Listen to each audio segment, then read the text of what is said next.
Hello, everyone. Welcome to the Canadian Immigrant web conference series brought to you in partnership with Access Employment. This web conference is for internationally educated information technology professionals. So please note that this is being recorded and posted on our website, canadianimmigrant.ca, to watch for those of you who cannot attend in person or have to leave at a certain point. So I'm thrilled to introduce our first speaker, um, who is from Information and Communications Technology Council, ICTC, Mose Malcolm. Mose is an employment and coaching coordinator for Go Talent and Coach Connect program with the Immigration Initiatives team. So, welcome, Mose, and thanks for being here. If you have any questions for Mose, please feel free to type them in the chat by clicking chat or Q&A buttons and typing them on the right-hand side of your screen, and we'll answer them at the end of end of the presentation.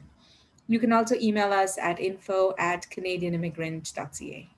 So thank you all for joining us, and Mose, please go ahead. Thank you so much, Ramya, for that such a kind introduction. And thank you, Ricky and Laura, for setting this up. Like Ramya said, my name is Mosey Malcolm. I'm from ICTC, so Information and Communications Technology Council. And I'll just share my presentation as far as the LMI presentation for today. Can you guys see my screen? Yes, yes. Perfect. 1 second.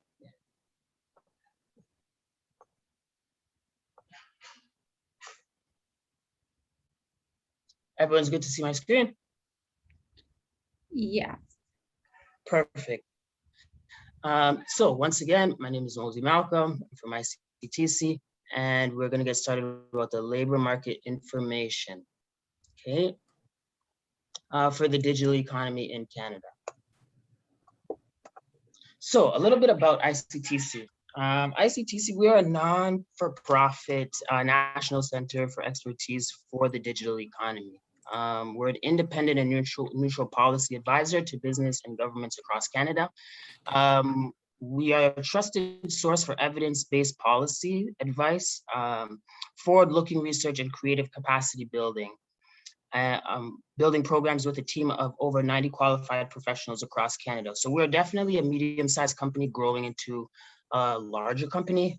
We've been doing what we've been doing for 30 years. Like I said, we are a leader in the capacity building programs and solutions for the digital economy.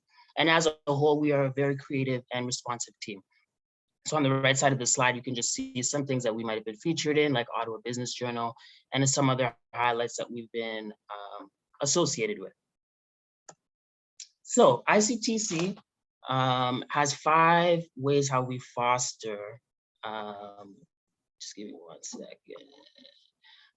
Fosters globally competitive, inclusive digital economy empowered by innovative digital solutions. So essentially it comes down to 5 steps. We obviously have that rapport where we create partnerships with service providers and settlement agencies, whether it be in industry, education, or government, which leads us to research, which comes down to our research team.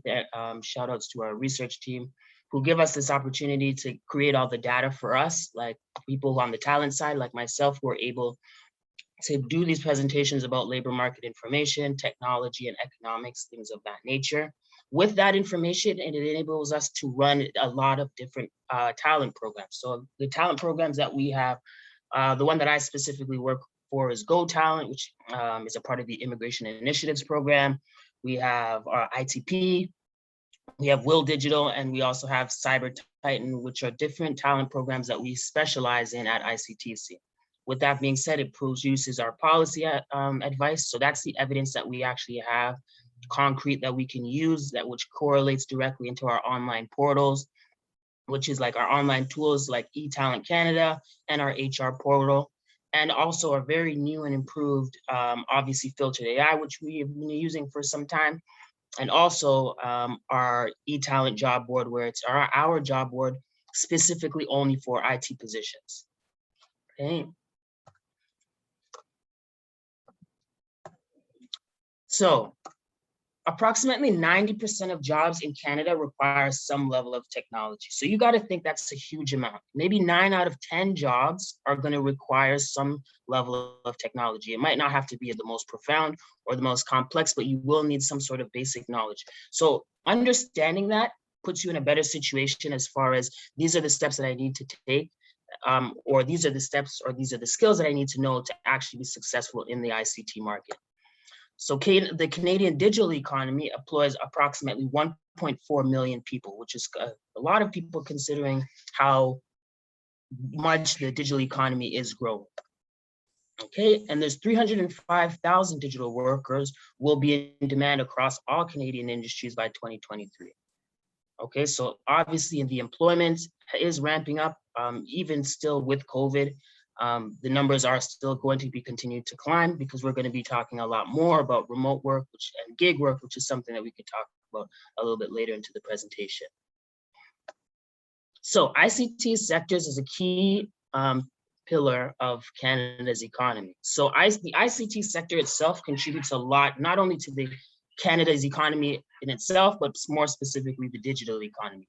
So 94.2 billion in 2021, 44.8% of Canada's total output, 4.9% growth in 2021, and 40,000 businesses will be operating in the ICT sector across Canada. Okay, so you got to think 40,000 new businesses are going to be operating in that specific ICT sector. So you might be thinking, what actually entails in that ICT sector? So ICT sectors combine manufacturing and service industries whose products primarily fulfill the function of information processing and communication by electronic means. So essentially all IT specific organizations fall into that ICT sector. So if you work for a software company, you would be falling under that software, that ICT sector in the software company. And then that's 48% of the entire population. And then the 52% are software developers, maybe working at Canada's oldest bank. So this is in contrast, the digital economy are companies who market participants together in a virtual world. So economy based on digital technologies, okay? So worldwide network of economic activities, commercial transactions, and professional interactions that are enabled by information and communications technology, okay? So these are the two brackets or the two sectors that we as an entire country would fall under as far as ICT and digital economy. So you either work in one of the two sectors, and as you can see, they're pretty close in comparison. So here's just a monthly snapshot of July's digital economy labor market. You will have access to this information at our website, which is www.ictc-ctic.ca, and you'll have that opportunity to go through each of our monthly snapshots for each labor market trend so that you can be on top of what trends are actually going to be happening in certain provinces. So as you can see, the employment in Canada's ICT sector, there's over 1,020,000. ICT jobs in other sectors, there's 1,104,650. In Canada's digital economy, there's 2,125,350. And ICT jobs within the digital economy, there's 1,731,280. So as you can see, these numbers are ramping up. I'm sure maybe Laura or Ricky or Ramya might be able to attest to this, that other presentations that I've done, the numbers were not drastically lower, but they were lower than what they are for this. And this is in July, and we're now in August. So you got to think that in the next coming months, these numbers are going to be ramping up. So now would be the perfect time to make sure that you are getting your foot in the door when we are talking about those IT and ICT positions in Canada, especially if you are a newcomer or immigrant.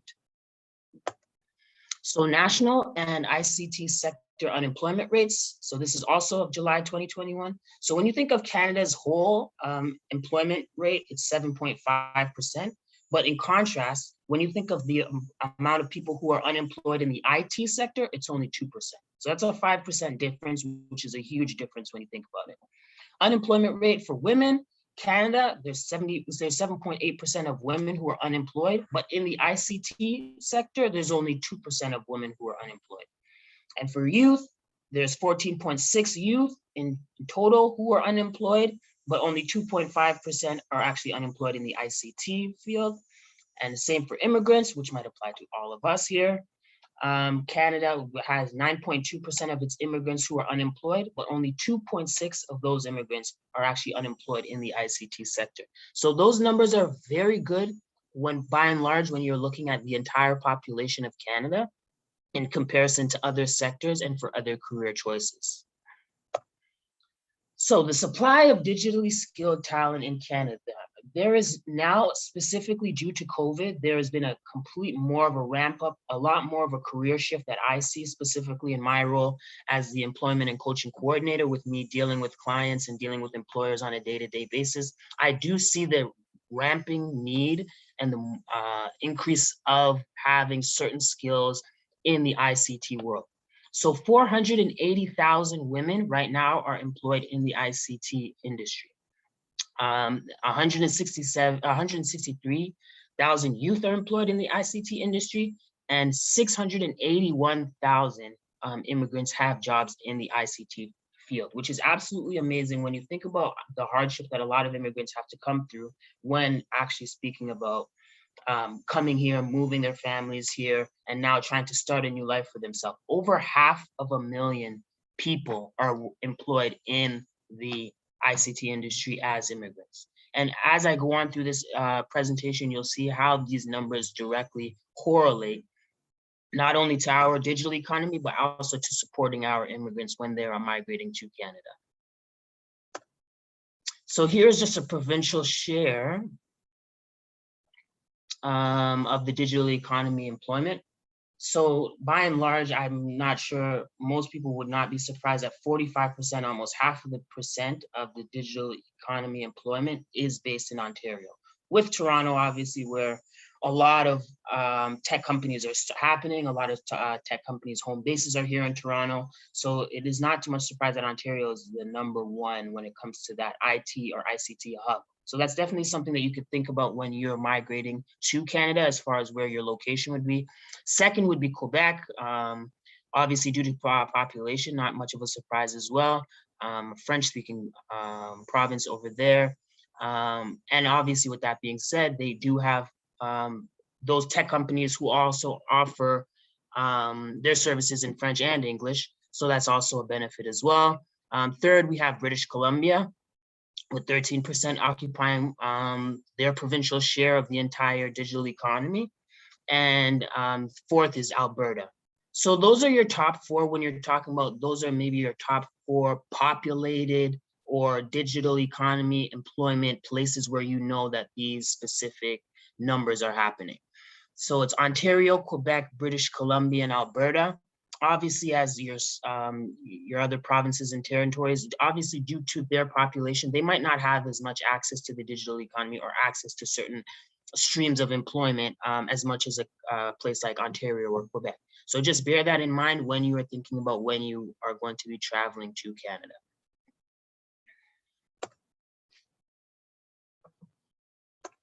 So proportion of immigrants in ICT positions by province. So immigrants in ICT positions, like I spoke about in a few slides earlier, 56% are in Ontario. So most immigrants, when they are coming to Canada, are landing in Ontario, and that is due to the job market. That is due to the labor market in Ontario, Toronto, Ottawa. These are these places where there's a high density and technical resources also, and there's also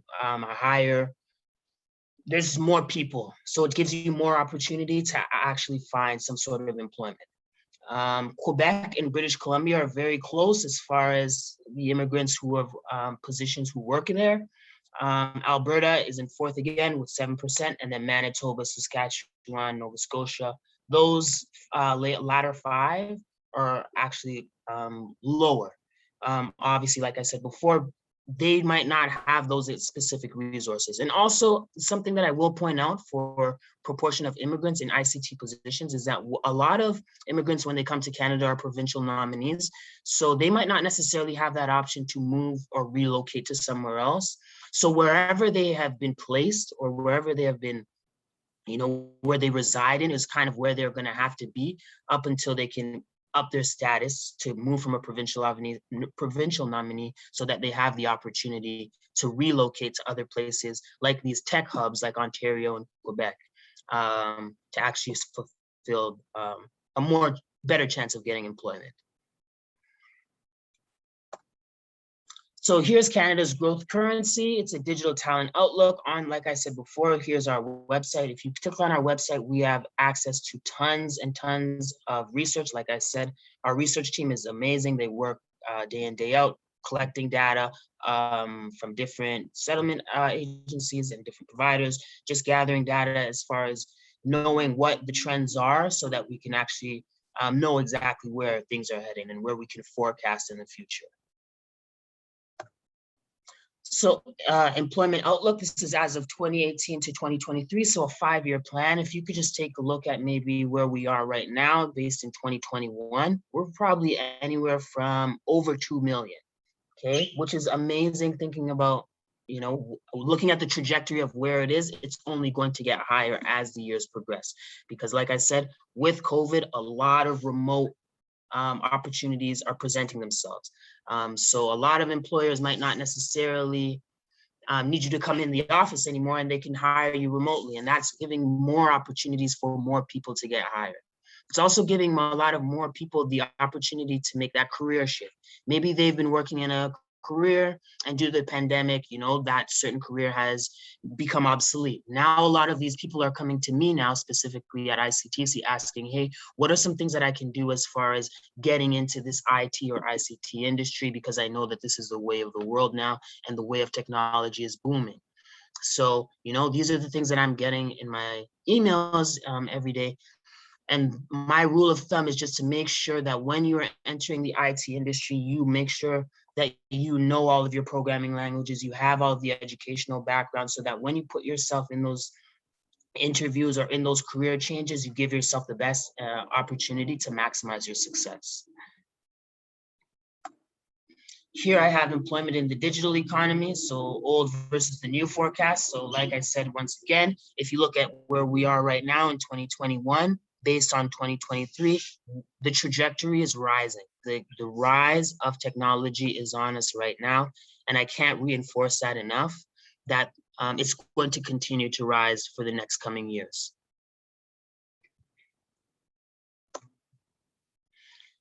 So here, when I talk about the top 15 in-demand roles and occupations, a lot of times I get, like I said, I'll have career changes. People are coming to me saying, okay, I'm now looking to get into the IT field. What are some hot jobs, or what are some hot programming languages, or what are the most in-demand roles that you see coming across your desk from different employers, whether it be PwC, whether it be Deloitte, whether it be Shopify? What are some of those key positions that you're looking for? And these are the top 15 that I have right here that I've compiled myself. So we've got software developers. Obviously, that is a huge trend right now.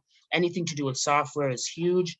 Data scientists, data analysts, UX and UI designers, full stack developers, which is kind of similar to software developers, cybersecurity, which is huge, especially with everything happening in today's day and age. DevOps engineers are always in demand. Machine learning engineers, database administrators, and IT support specialists. All of these are 15. These are only 15, but these are the most in-demand jobs that we see all the time. I specifically work with a platform called Filtered AI, where we're able to actually test certain clients on these specific programming languages, or on these specific skills related to these programming languages. And it gives us, as the employer, a better opportunity to see what candidates are actually capable of when they're talking about, okay, I can actually do C#, or I can actually use C++, you know what I mean? Or I can use Linux. We have that opportunity now with Filtered AI, where, most employers don't actually have that liberty to do that. They might be able to say, yeah, I'm a software developer with 5+ years of C++, but there's no way for us to actually vet for that. So with our new tool as Filtered AI, it gives us a better understanding as far as measuring somebody's competency in these specific sectors and in these specific programming languages. And on the business side, the most in-demand jobs were for business development managers, so BDU stuff, project managers, so anybody who is in project management. Having a PMP certification is extremely key.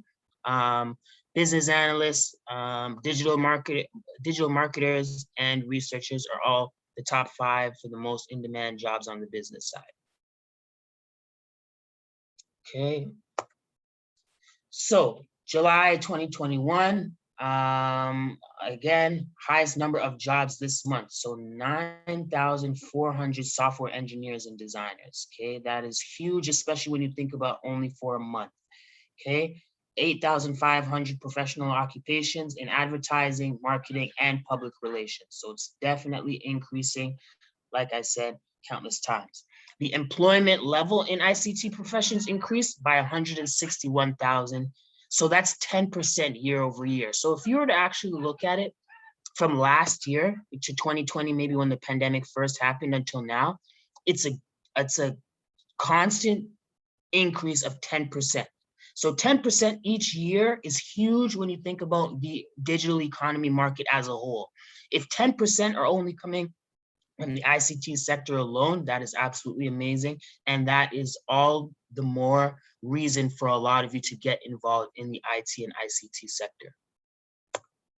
So immigrants in key roles. Like I said, here immigrants are ramping in and coming into Canada with a lot of key programming languages, a lot of education, and a lot of the background that we are looking for here in Canada, and it shows right here in this data that I present to you.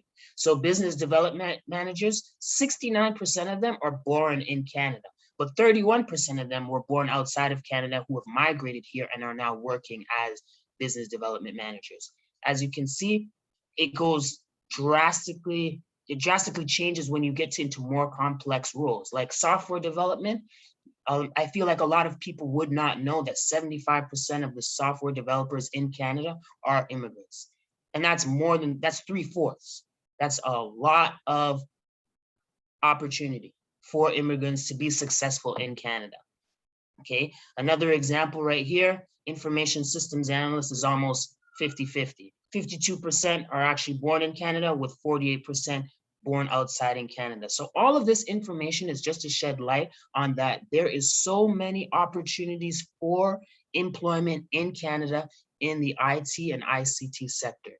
The sky's the limit when it comes to, if you put yourself out there and you actually apply yourself and you use your LinkedIn to network with the right amount of people, you put the work in as far as learning these programming languages and getting the educations, getting those certifications and putting yourself out there, you do have a better opportunity of finding employment in the IT and ICT sector in comparison or in ratio to any other sector in Canada, which is actually very rewarding when you think about what immigrants have to what they have to go through in order to come here to be successful.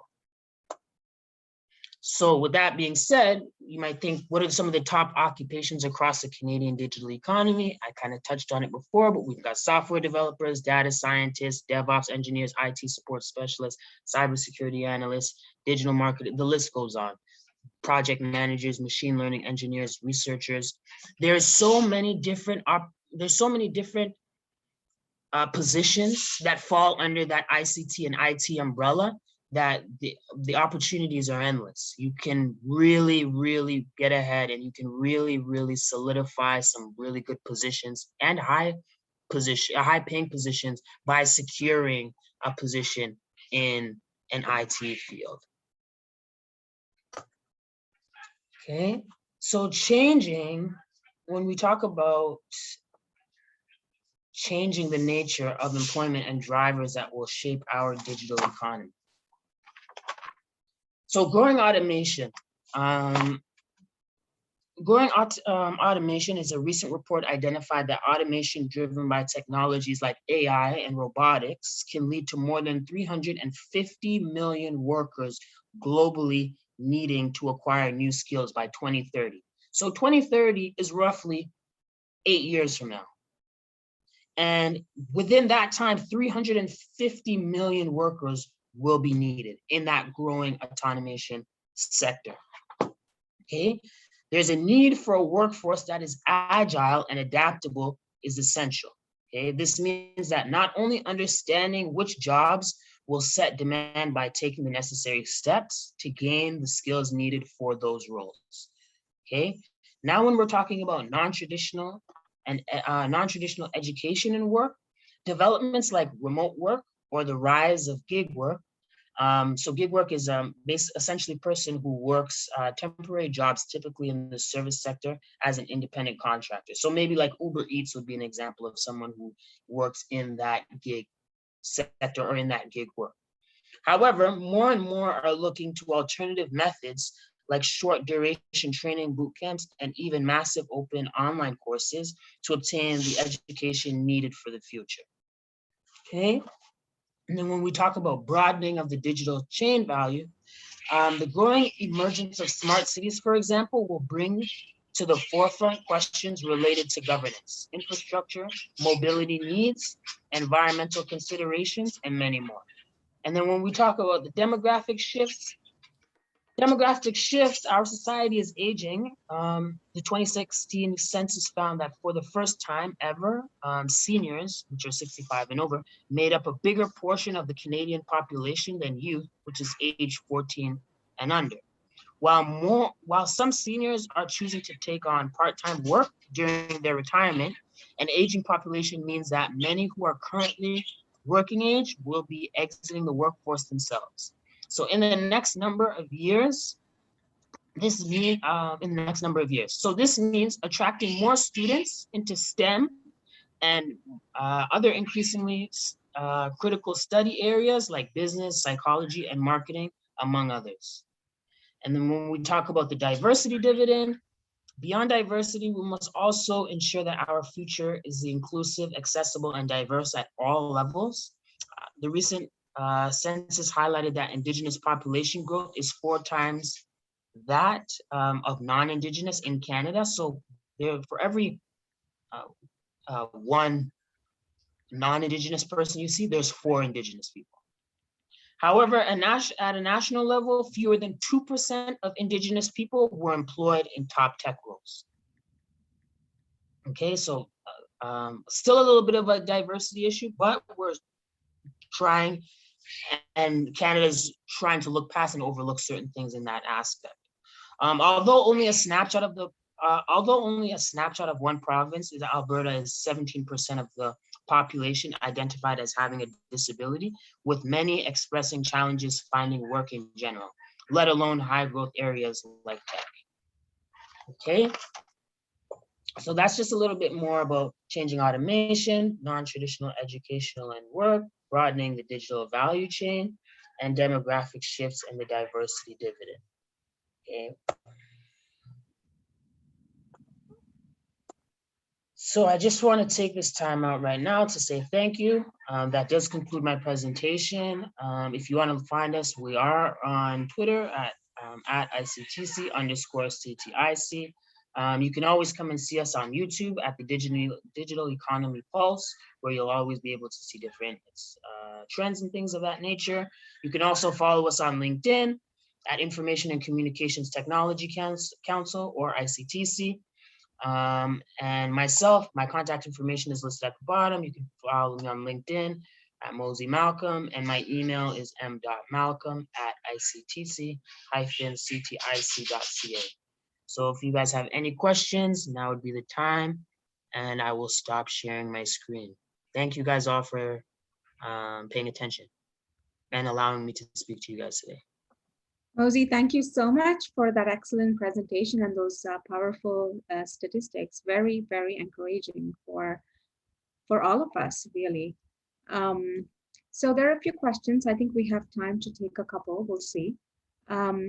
So The first one is digital office technology certified in demand. If you could say that again, digital. Is digital business office technology certified in demand? If you don't know what, it wasn't one of the 15, but that was only just a select few. Those are like the most hot ones that I see come across my desk every single day. Like every single day, those 15 roles. So if I don't think that one was included in the 15 roles, so it might not be, but it is obviously good for you to still acquire those type of skills and certifications. Okay, great. And what is the difference between consulting versus contract versus jobs? Can you share statistics or your advice? So consulting versus, because I think it was 3. They mean consulting positions versus contract positions versus full-time jobs, because I guess a lot of organizations just do consulting gigs. Yes, yes. And a lot of them are also offering contract positions, unfortunately. Just based on what the way of the world is right now, I'm seeing a lot of contracts come and like you said, a lot of consulting positions as well. So it's a start, right? Getting into a contract or consulting gig is a start. I mean, and I have friends who say they prefer consulting assignments because they can get paid some more in terms of price per hour, cost, like the monetary benefits. So I've heard that as well, but you'd know better. So is that the case? Yes, for sure. Okay. One more specific question. I'm an IT analyst with DevOps and web development background. Are there good demands in Canada? So I guess this is some. Yes. Specifically for DevOps. DevOps is a very big one that I come across a lot of time from a lot of different companies. So DevOps for sure. Web design, it's not as much, still there, but DevOps most definitely for sure. Okay, last question. This is a little different. So I guess somebody's trying to supply top-notch talent to Canadian IT markets. So they're saying, how can we supply top-notch talent to Canadian IT markets efficiently? How can we, what was that? How can we supply top-notch talent to Canadian IT markets? So I would, think this is someone wanting to set up a firm and hire IT professionals. Like a startup company. Yes. Oh, okay, got you. Yes.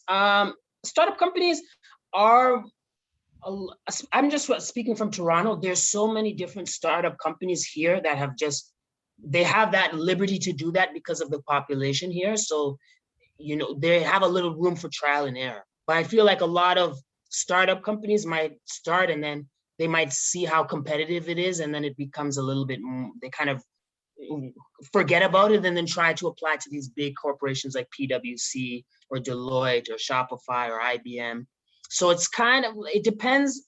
That's a question that I would kind of base on location. Sorry. So if you're located maybe in Toronto and you want to create a startup company, then it's going to be very competitive, maybe opposed to maybe you starting a startup company in New Brunswick. Yeah. Or maybe you're just start a startup company in Ottawa. It's really based on location, and it really depends on what type of startup company are you willing to create based on the needs of that province or wherever you're going to be living as well. And I just want to add to what you said, that there are so many entrepreneurship support programs in Ontario for newcomers. And actually our next webinar, which is, I guess, in 2 weeks, is meant for entrepreneurs. So please look that up and perhaps you can join us. Yes, I will, for sure. Yeah. And to our audience too, and the person who specifically asked the question as well. So yes. All right, Mose, that's all we have the time for. Thank you so much for another comprehensive presentation. Thank you so much for having me. And next up is on our Canadian Immigrant Web Conference series for internationally trained technology professionals, presented in partnership with Access Employment, is Jenya Zuckerstein from Access Employment. So Genia is an employment consultant with over a decade's experience. She works with internationally trained IT professionals, providing them with training and coaching to support them in their job search in Canada.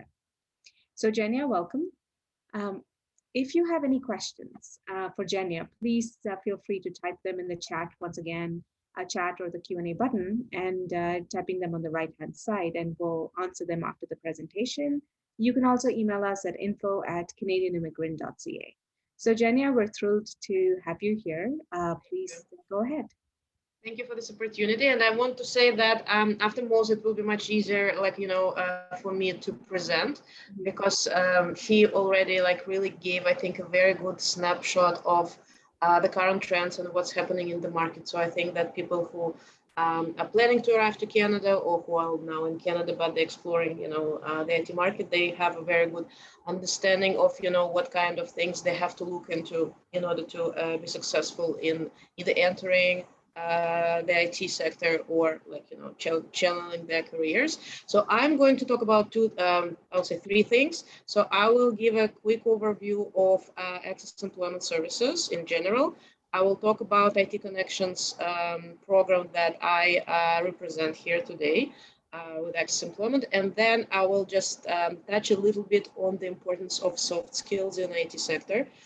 Because that's something that we hear a lot from the employers, that in addition, of course, to all the technical skills that Mose mentioned, it's really important these days in the current job market to really work on the communication skills that have to be at par with Canadian expectations. So let me share very quickly my screen and my presentation. So Access Employment, and I can tell you that I can talk on behalf of Access because I've been with this organization for 11 years now. So Access Employment has been in business for over 25 years, providing services to job seekers from diverse backgrounds and with very different barriers to employment, including, of course, newcomers. And this is our, I will say, quite probably one of the biggest populations that we serve. Just to give you a little bit of numbers, how many people, and this is 2020, this is the COVID year, that's when we already started to see a decline in the numbers of, unfortunately, people coming into the country. However, we still saw quite a lot of people coming and applying online and contacting us online. And these are the numbers of people that we provide services to. You can see 39,000 job seekers served, 162,108 job seeker visits in person and online. And again, this is before the office, we started to provide our services online. And I think it's quite a great number, just showing the quality of our services, that 98% of job seekers would recommend our programs and services. A little bit of the profiles of our clients. So if we talk about education level of our job seekers, we see in 2020, we saw 41% of people with postgraduate degrees, 32% bachelor degree, and then we also work with people with high school degree or less, certified diplomas, and some other types of education. And you can also see on this chart different areas, professional areas of our clients. We serve a lot of people with financial background, and I'm one of our bridging programs actually that is very popular is financial connections, that serves people with financial background, sales and service, management occupations, natural and applied sciences, and of course IT that we are going to focus today on. So these are just the examples of some programs I would highly recommend to people who are planning to arrive or who are already in Canada and looking for the job. Definitely to check out our website. We have a pre-arrival program, and this is the program for people who are still planning their move to Canada, as well as programs for those people who are already here.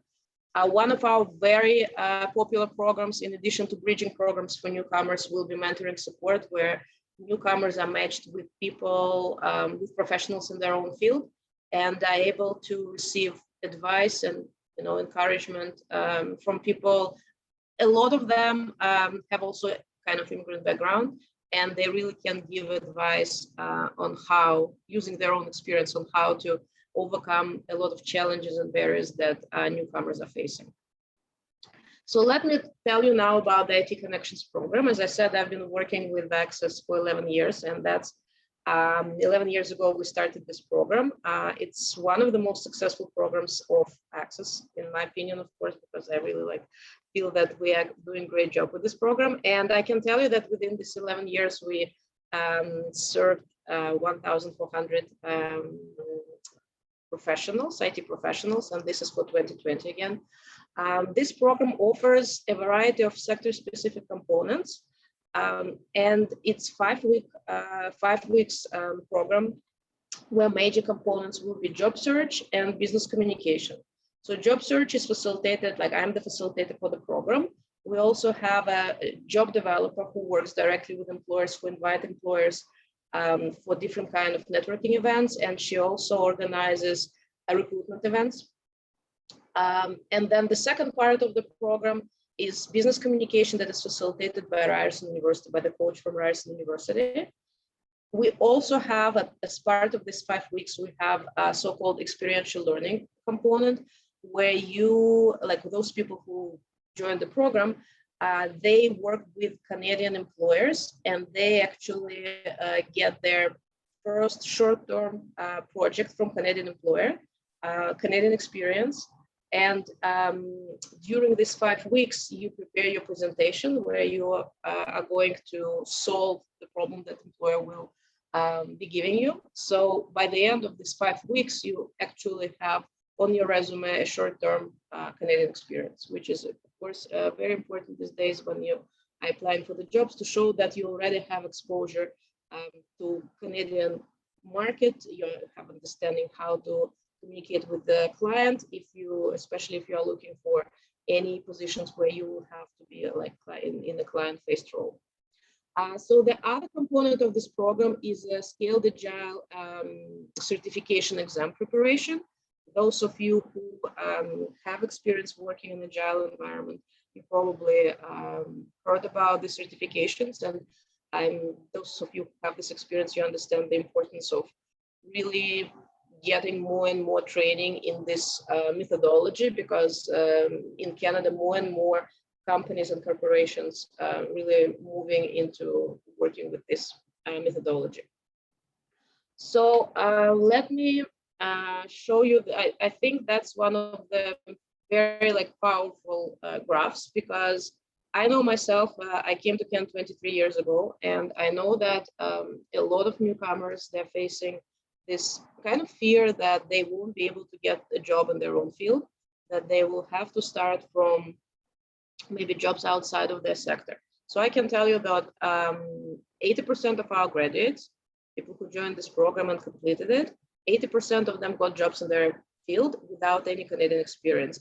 Sometimes there will be people who might have 3-4 months contract, but most of people, majority of those people who joined the program, they don't have any Canadian experience.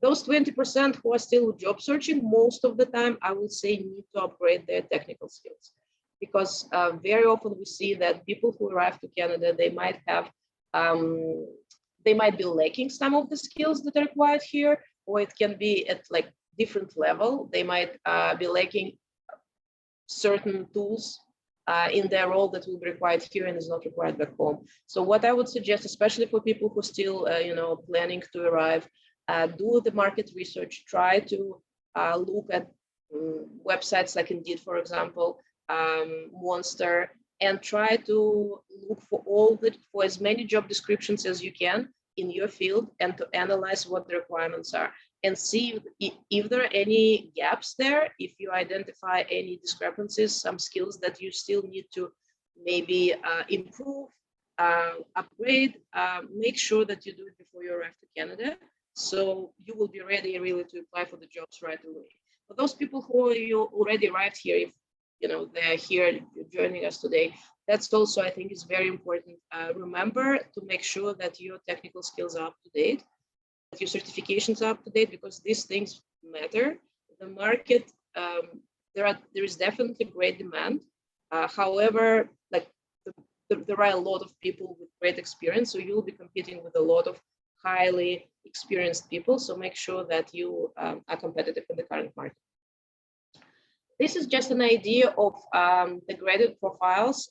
We work a lot with project managers, business analysts, developers, like software development professionals. I will say that one of the reasons for that, for like really high numbers of people who apply for this program with this background, is the training that we provide, which is, first of all, of course, applicable to people with this type of background. But we also work with people with all, I will say, walks of IT.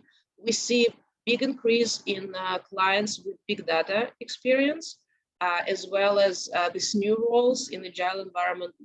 More people, less people, I will say, with project management, but for example, more people with product owners and product managers kind of roles. So it's very interesting in this 11 years to see really how the job titles change, how industry changes, how new areas like really arrive, and there is demand in a new set of skills. Another, I think, fear that a lot of newcomers have is that even if you get the job in your own field, you probably have to start from square one, like from the same place where you were when you graduated from university. Again, the results of 2020, this is the result that we're getting. Like I will say, it didn't really change from the start. 85% of people who graduated from the program got jobs at the same level they used to be back home. So this is a very good sign, remember that. And when you apply for the jobs, make sure that you're applying for the jobs that fit your skill, because employers, they will be looking for your last 5 years of experience, because especially in IT, you know, if you're in IT, you know better than I am that things change quite rapidly. So if you are applying for a job, let's say as a developer, and you were a developer 15, 20 years ago, and now you're a project manager, it will be very difficult for employer to convince, it will be very difficult for you to convince the employer that you're a developer, not a project manager. So don't try to sell yourself cheap. Don't, be confident about the skills, because Canadian employers these days understand that newcomers are bringing amazing experience, international experience. So I would highly recommend really to match your skills with the jobs that you're applying for. So again, just to summarize on what I mentioned, the components of this program will include job search, and my main focus when we do job search is to really work a lot on resumes and networking skills, because interview skills, you'll be like those people who join the program, they practice a lot with workplace communication and Canada part. My goal is really to make sure that resume fits Canadian expectations, that the students really understand how to market themselves really well, how to talk about themselves, how to prove the employer that you are unique, that you are not just, that it's not that you just can do the job, but you will be the best match for the job. And then networking. That's something that a lot of people who arrive to Canada have maybe like not a lot of previous experience, because in a lot of countries, networking is not something that people do in order to get the job. You're just applying online most of the time and you're selected, and then you have your interview. Here, networking is, I will say, the most important part of your job search. So we really spend a lot of time on talking about that. And there are topics, I find it very interesting that networking is not just about how you talk about yourself and how you present yourself, but also how you start conversations with people that you never met before. What kind of questions you can ask people that you never met before in Canada, and what kind of questions you shouldn't ask. How do you finish these conversations when you approach somebody and you want them at some point be your maybe referral in the future. So we talk about all these things. Part of IT Connections will be also mentorship program, as I mentioned. It's part of IT Connections. We have job fairs, different kind of recruitment opportunities. At this point, everything, this whole program is happening online. We have job retention support, meaning that after those people who graduate from this program getting jobs, we still provide them with services if they need. If they have any challenging situations, conflict situation at work, the Ryerson University coach, Marcus Van Aert, he can spend some time with you, helping you with just, preparing maybe for difficult conversations that you might have. Or if you need to prepare a presentation, you also can review a presentation. So we really provide services before, somebody secures the job, and then after as well, if you need it. A little bit, just really shortly about Scaled Agile framework for those people who, for those people who are looking into this training. We will offer an 8-day training on all the different types of certification of SAFE. And in addition to that, we also offer 1-year membership in SAFE, a 1-year access to all SAFE materials, and unlimited access to practice exams, including 1 exam attempt. So this all is included in the program and its fee. There is a fee for the program, which is $565. However, those people who don't have any income in Canada, they might be eligible for the special bursary with the Ryerson University that students apply. And then Ryerson University will review the application and they will make a decision. So for now, those people who don't have income so far, like all our students were able to get bursary, and they were reimbursed on the same amount that they paid for the course. So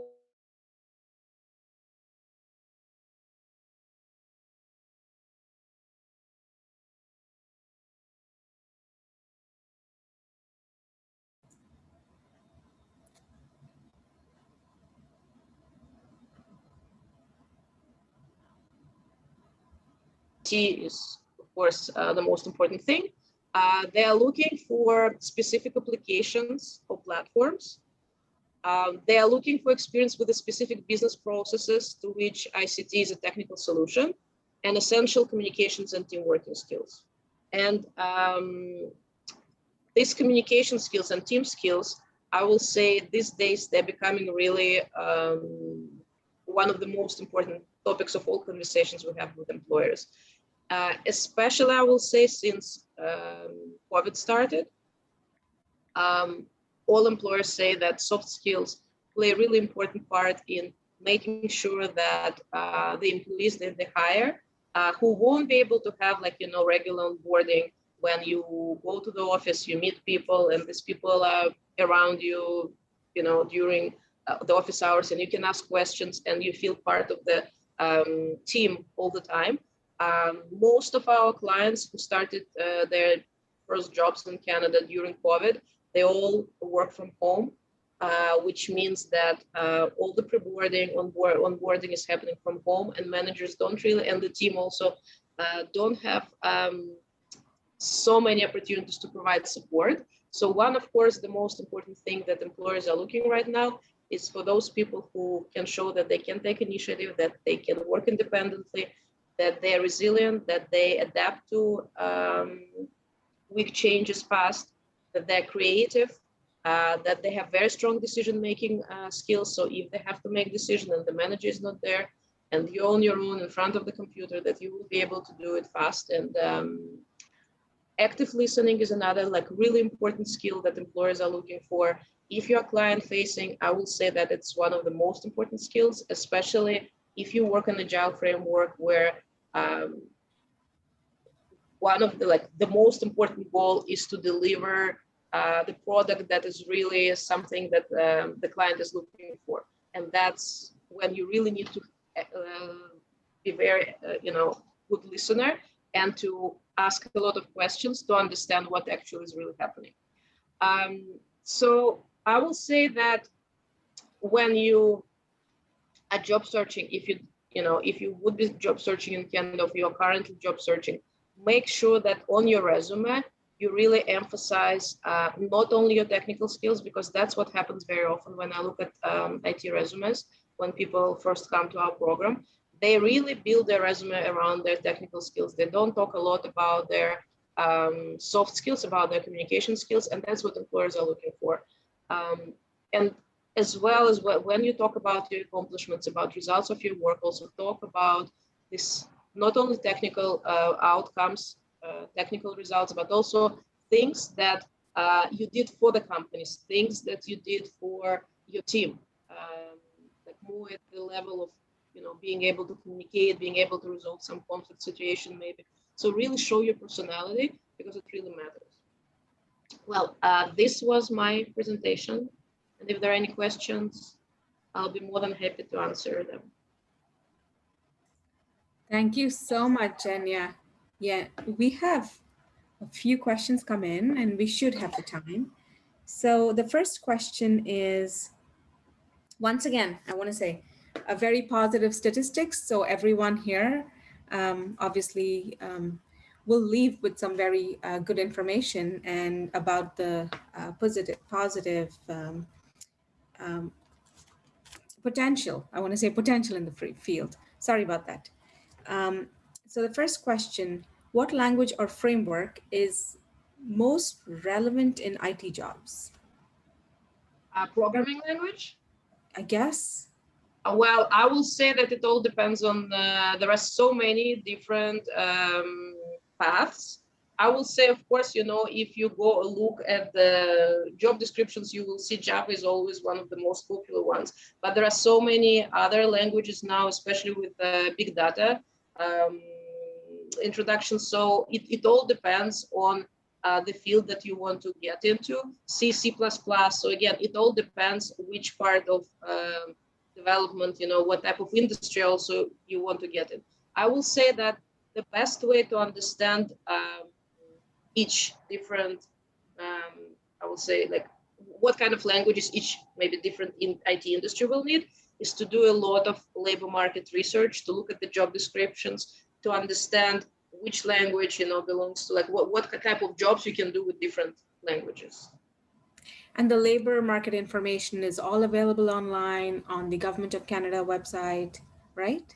And I will say that another way of doing research is really look for job descriptions, because job descriptions can tell you sometimes even more than any reports, because they tell you what employers really want to see. They give you really good indication. And if you analyze, I will say 8-10 job descriptions, you'll have a pretty good picture. Okay, great. And so it's a specific question here. I have almost 6 years of IT experience with DevOps, web development. What program would be more suitable for me? So if you're a newcomer, you're more than welcome to join our program. We definitely work with people with this type of background. As I said, at this point, I don't think you can surprise me with any kind of IT designation. I think I saw it all at this point.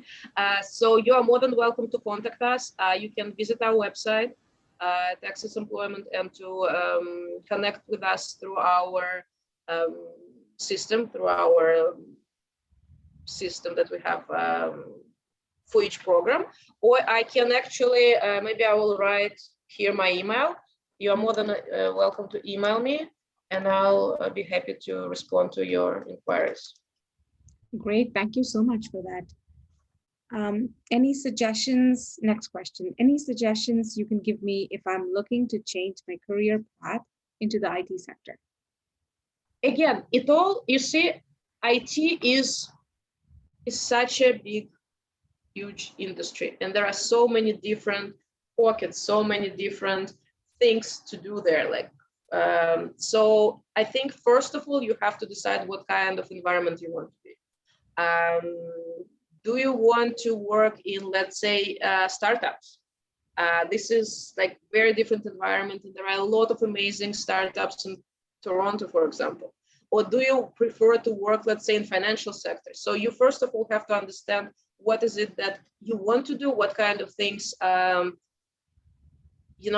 what kind of personality you are. Let's say if you are more on the development side, if you want to sit down and really solve very analytical problems and figure out, how to create something, or you are more like on analysis side, so then you can look into business analysis, or if you like to create infrastructure. So IT, what I love about IT is that there are so many different paths in it that you can really figure it out. And again, the best way, of course, is networking, talking to people that work in different industries and different occupations, and figuring out, so what are the requirements, what kind of how your everyday look like, what is it that you are doing, right? How much, for example, if you are the person who loves to be around people, to figure out, what are the jobs in IT where you will be with people. If you are more into, a thinker who likes to work more on their own, maybe it will be more like, let's say, QA. You still be working with the team, but it's a lot of work where you have to focus in front of the computer and really do your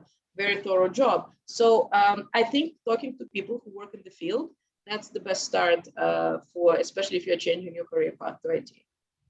Great, thank you so much. And one last question. Are there any courses or free online training that you can recommend to increase some of my certifications? So maybe you can point out to a website or a university or like free. I unfortunately free. I'm not aware. Maybe other panelists are aware of free trainings. I know, of course, edX, Coursera, and then IBM has its trainings. LinkedIn has its trainings. So this I will say that especially for technical training, if you want to spend some money on that, I would say edX. They have the list of all well-recognized universities around the world, and they provide very high-quality programs.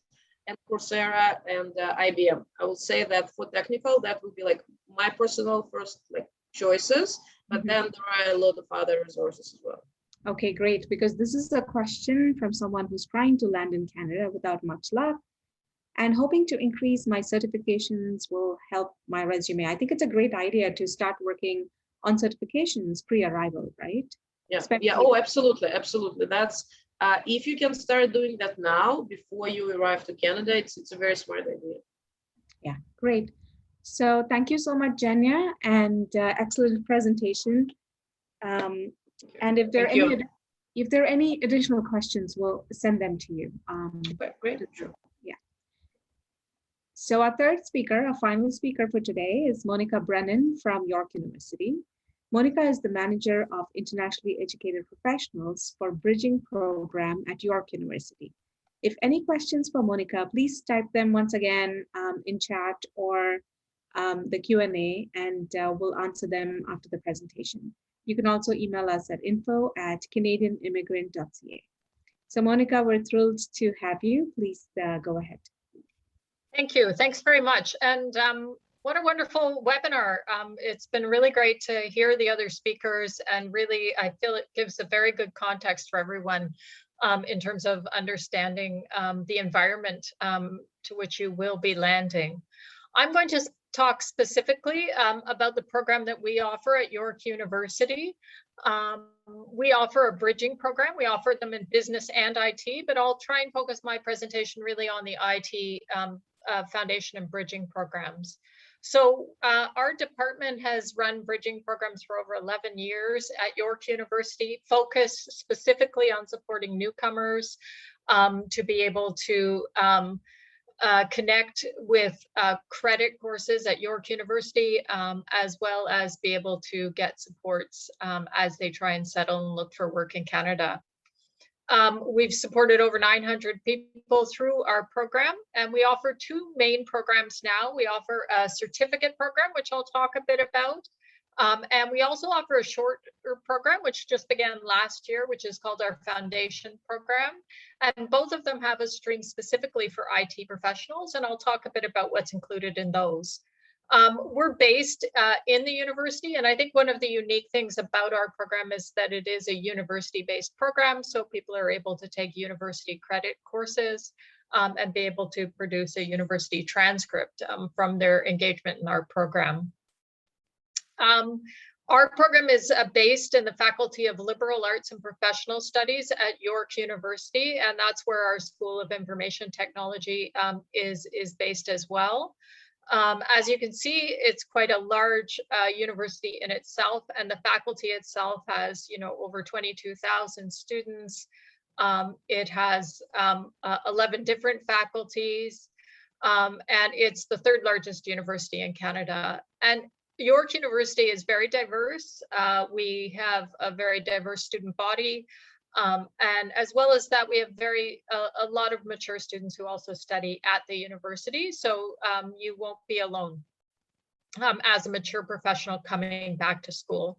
I've included a link there if you want to learn more about the university, you can click on that.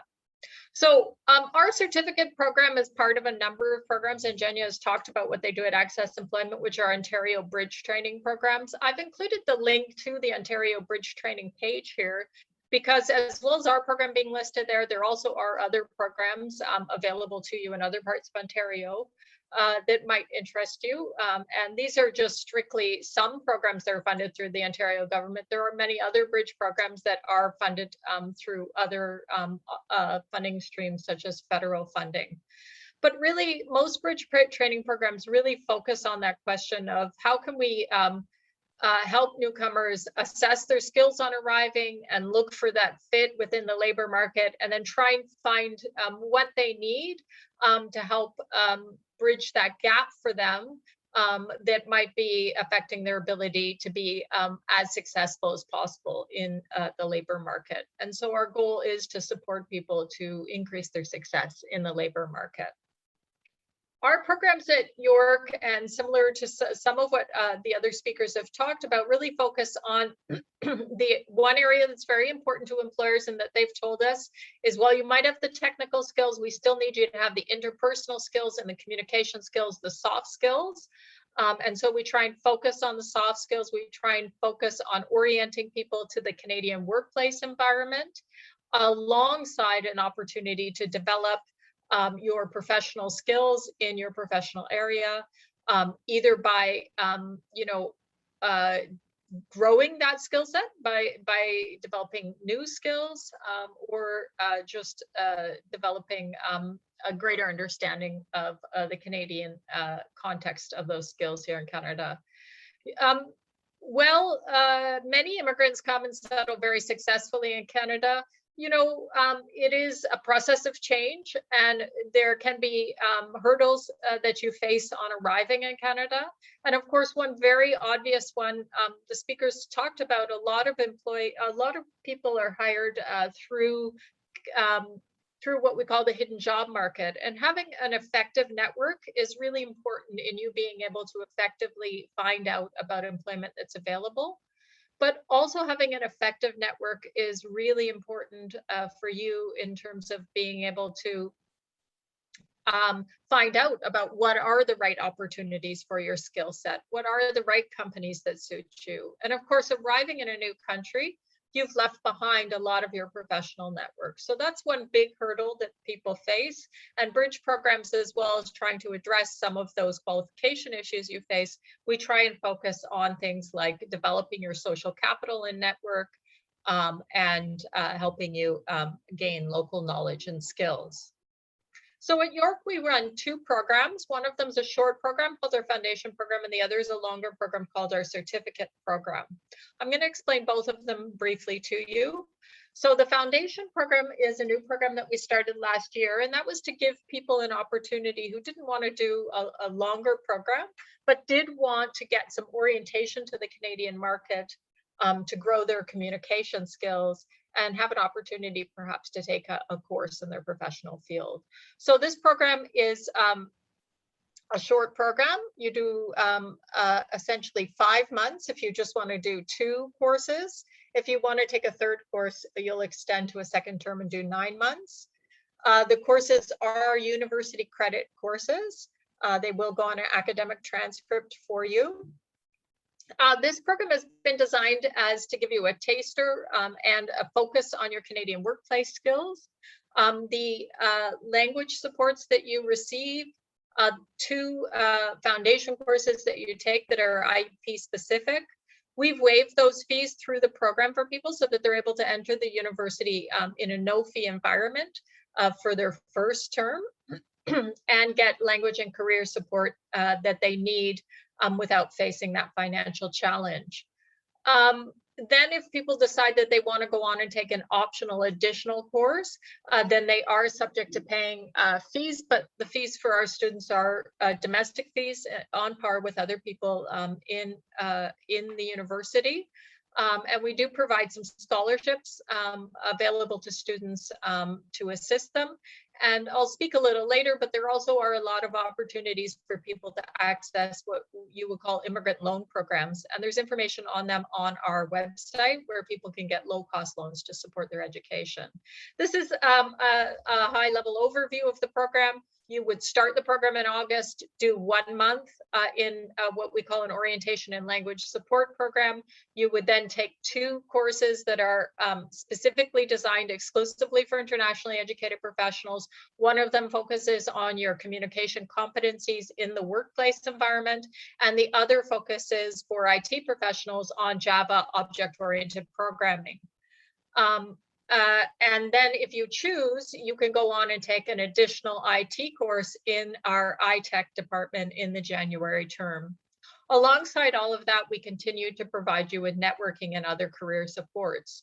One other unique thing about our program is when you join the university, you are a university student, so you do get access to all the additional resources of the university, like the library and the career center, and all those other benefits of being in a university. Our second program is our flagship program that we've run for 11 years, and that's our certificate in information technology for internationally educated professionals. We run one in business as well.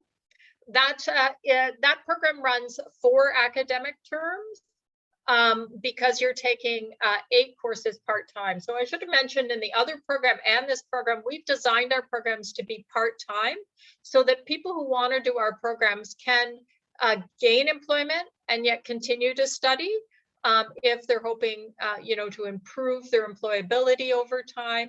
But also if they need to take a survival job when they first land in the country, they're able to work and still be able to build their skill set and education while they're doing that. So all of our programs really require people to be at the university 2 evenings per week. And then, of course, do your academic study as well as that. So this program is designed that you're taking 8 academic courses plus a 1-month non-academic English orientation program. So generally, each academic term is about 4 months. And so you're with us over 18 months taking 2 courses per term. Some people choose to fast track, but generally that's the style of the program. And so how this program is designed is that you do 3 courses focused exclusively for internationally educated professionals. So similar to the other object-oriented programming and communication, but then you also take an additional course on management within the Canadian environment. And then you take 5 courses in the Faculty of Information Technology. And within that, you choose a specialization so that you can really specialize yourself to market what you've learned. And our streams are systems analysis, big data, and enterprise systems. Those are our current streams. We may actually be updating them when we relaunch the program next year. So as I mentioned, we do have, we designed the program so it's evenings and weekends. This program, obviously, because you're taking 8 academic courses, is higher in fees. We provide some subsidies to support the first 3 courses that are the foundation courses. But then you do have the fees, which are generally, currently fees are around $720 for an academic course at the university, and you would be taking 8 academic courses, 5 of which you would need to pay the full fee for. So generally students access a bursary. Probably about 80% of our students are able to apply for and are found to be in financial need to get the Ontario Bridge Program Assistance Program bursary. OBIPAP, which Jenya also mentioned, is available for their programs and many other bridge programs. So for our program, because our program generally our students get a bursary of around $2,500 to $3,500 to help support them to pay for the fees in these courses. So again, that's a great opportunity for you to be able to come back to university without paying, facing that financial burden when you first arrive in Canada. Our foundation program, we take an intake every summer in August. For this program, the certificate program, We're just holding off on doing an intake because we're waiting for a government announcement in relation to the funding of all bridge programs. But we do hope to be able to make an announcement in the fall when our next intake is. We're expecting and hoping it to be winter 2022, and usually in the first year and a half, we take about 200 students across the whole program, business and IT. And we try and balance that out with about 25% of the students are IT students. You can sign up on our website for our mailing list, and we'll notify you when the certificate program is accepting. So again, just a high level, you do the 1 month, the 5-week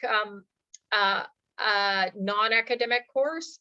You do 3 academic courses focused specifically for internationally educated professionals, and then you take 5 courses alongside other York University students in the Faculty of Information Technology. This is a brief summary of the courses that I mentioned you would be taking that are IEP specific. So this one is the one on communication, focusing on those communication competencies. This one is the one that's taken as part of the certificate program, which is on Canadian business culture and management skills. This is the one that is focused as the foundation course for IT professionals in Java programming. This is sort of the prerequisite for you to be able to go on and take the other specialized courses in the faculty. These are the 3 streams that we mentioned, and the big data and data analytics hands down has become the most popular program that we're running. And this is an overview of the current courses that are currently part of each of these streams, although we may be updating and adding courses. As you'll see, the last time we relaunched the program, we launched some new courses in applied artificial intelligence and enterprise architecture as part of our streams. So as I mentioned, when you join our program, you will gain access to the York University Career Center, but you will also gain access to professional career coaching. Currently, we partner with Randstad RiseSmart Canada to provide our students with access to professional coaching. That involves group coaching, so you get some advice on how to brand yourself in the Canadian market, how to be successful in interviews, how to do a successful job search. Then you also get an opportunity to have your resume reviewed by a professional and also get some advice one-on-one on your interviewing style and skills. We also run a lot of program events, networking events, and also information events on different services within the community to support you both as a newcomer and as a job seeker. And we run some internal networking events with our former alumni, because obviously we have a lot of alumni who are willing to mentor and network our current students. But we also run them in partnership with some of our partners. Our partners also provide our students with opportunities to connect with mentoring programs for immigrants, internship programs for immigrants, and other networking events. And then we work with employers. For example, in our IT program, we very successfully connected with Accenture, who actually has an amazing program where they hire, it's a type of internship program, but where they actually hire students out of our program for 4 months full time, where they're able to get an opportunity to be oriented to the Accenture environment, work with Accenture teams, and they receive a full-time salary in that period of time. These are smaller opportunities. We've had 3 students hired through Accenture to engage in that program. But this is an example of some of the opportunities that come from our partnerships with employers. We also partner with banks who provide insights and opportunities on how to be successful in applying. I could talk a lot about the program, but I wanted to share a video with you because we also have obviously successful IT graduates. And I wanted to share with you their reflections on their experience in the program, and then I'll come back and provide a few more tips about the program to you. So hopefully you can enjoy this video.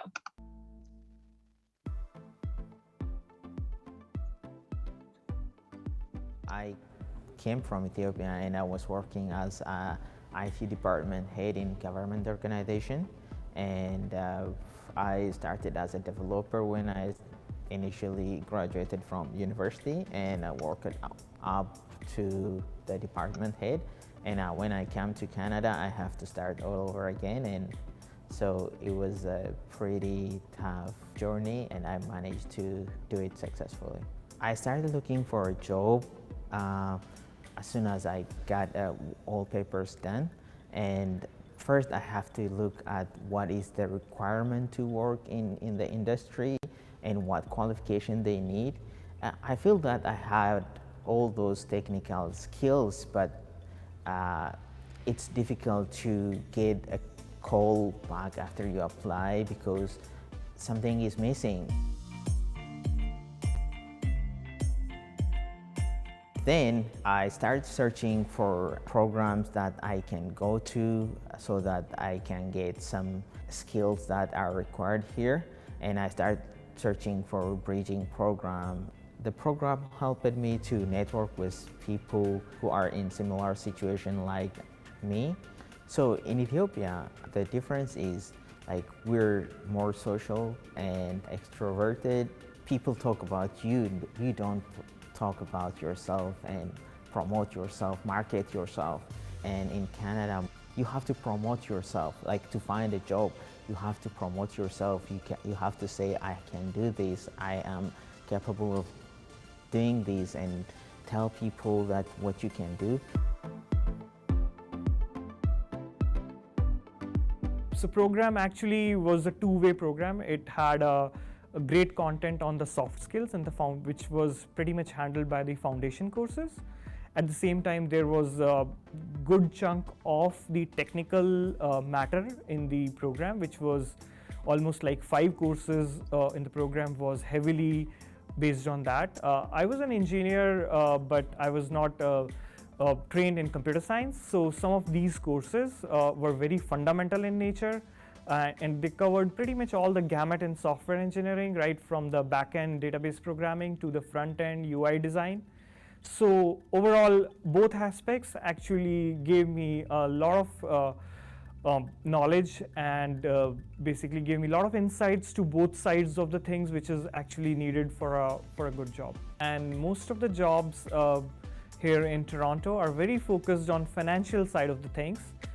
Even my current job is at Citibank, and that required me to have some financial aspects of the operations and the IT side of things. So some of the short-term courses that I attended at York, especially the QuickBooks training, some of the trainings that was given as for SAP training was very focused on financial aspects of SAP. So these skills directly helped me a lot to enhance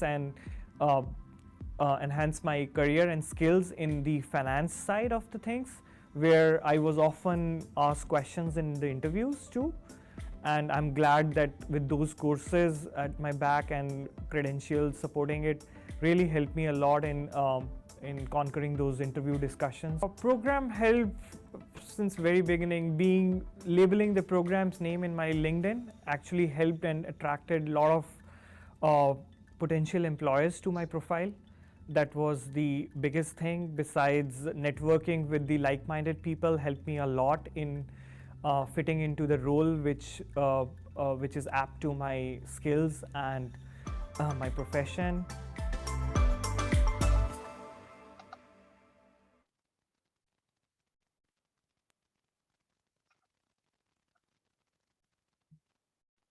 Sorry, I just realized I should probably exit out of that. So that gives you a sense from the voice of our students about their experience in the program. And I think that, really each person's journey is unique. And one of the good things I think about our program and many bridge programs is that opportunity for people to have some choice within the program and to be able to look at, to develop lots of different strengths within it. So whether that's, meeting other newcomers who are going through the same situation as you and perhaps helping each other out through your job search or connecting with broader organizations, the broader academic environment at the university. Many of our students also come through our program and decide to go on and do graduate studies at the university, and the opportunity to have taken the university courses here and get an academic reference from some of the professors they studied with through our program has been a leg up for them to be able to succeed also in doing graduate studies in IT. So people take very different routes, and there's a lot of opportunity for you to have that diverse experience through the program. So I'm not going to talk too much about, our students, obviously, particularly IT students, as the previous speakers have sought. We do find employment faster. And certainly what I would see is people move up quite quickly after they find successful employment.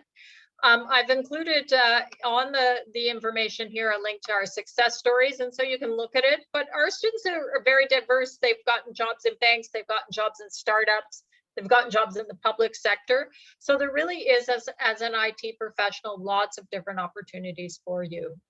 Just to give you a little sense, most bridge programs do have some requirements when you enter them in terms of your language level, because you have to have enough of a basic language level to be able to succeed in the courses. Otherwise, it wouldn't be fair to you to pay for and enter into the program. So we do make sure to ensure that you have a good level of English, even though we support you in English while you're in the program.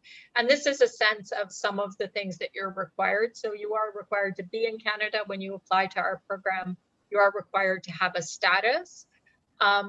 Refugee claimants can also apply to our program, but only to our certificate program.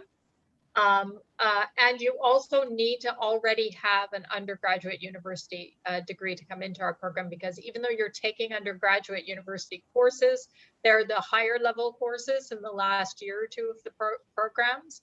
And so you are required to have, to enter our IT program, generally you need to have some sort of educational background that has included information technology.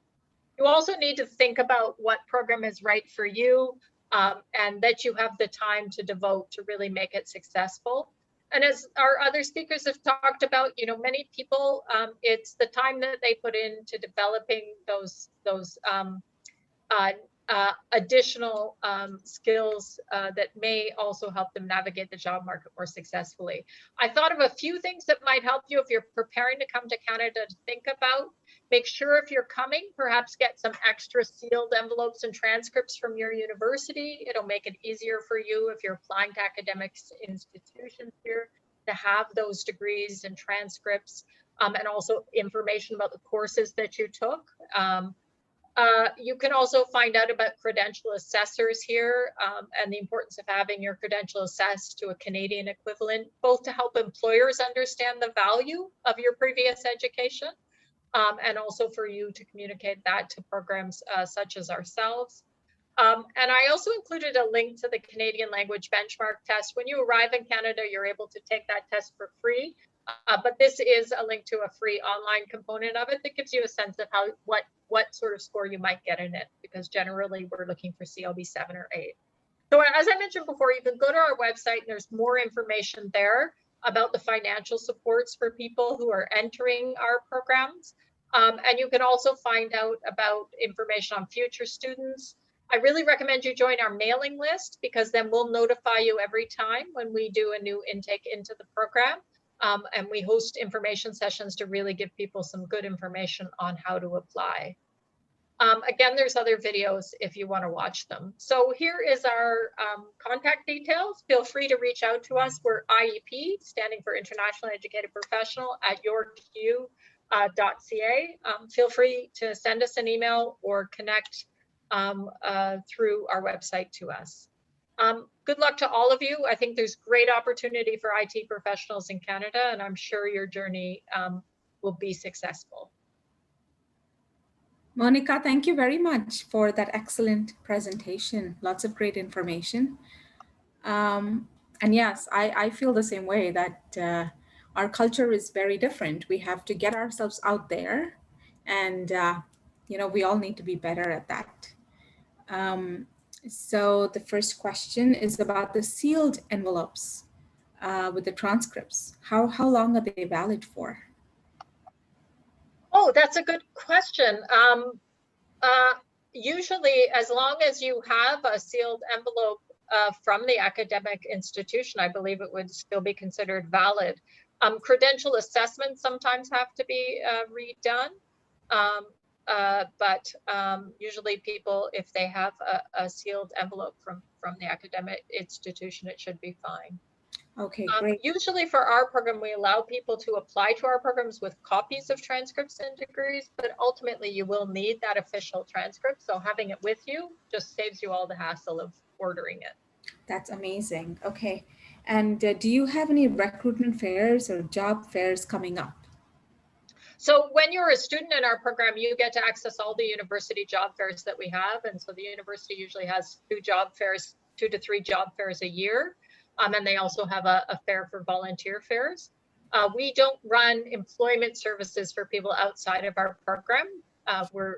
You have to be in our program to access the career and job fairs. However, that said, people should look at some of the networks out there. Like there's Tech TO if you're landing in Toronto, that runs some networking events for tech professionals. So it's just Tech TO, TCHTO. The Black Professionals Technology Network is also a really great network for people in technology who are arriving.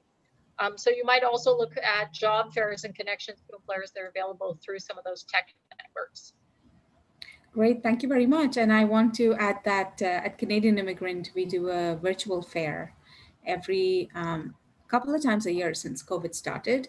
And so we have a fair of, with the settlement agencies, with the companies that are hiring, with employment agencies that actually have positions. So you can enter the fair just like a real fair and chat with the people in the expo and make some connections. So you never know what you'll find. This is online, and our next one is at the end of October and early November, one for the East Coast and one for the West Coast. So you can definitely look at canadianimmigrant.ca and join us.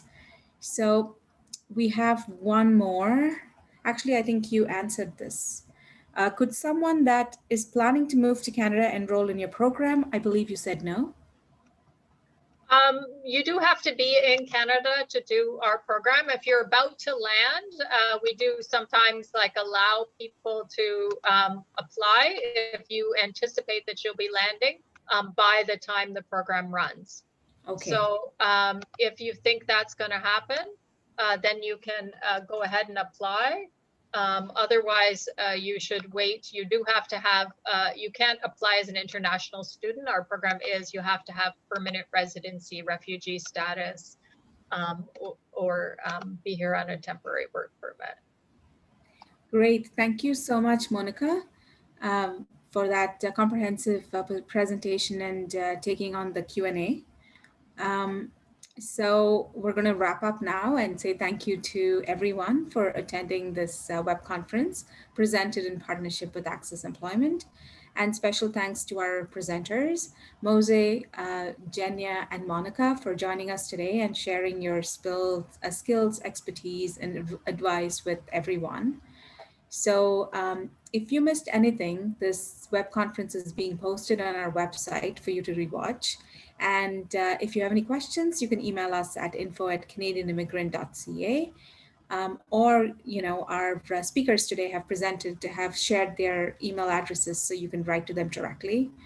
And join us for the next one. Our next web conference on starting your business is on the 16th of September. So thank you, everyone. It was wonderful to have our speakers and have our participants join us. So take care.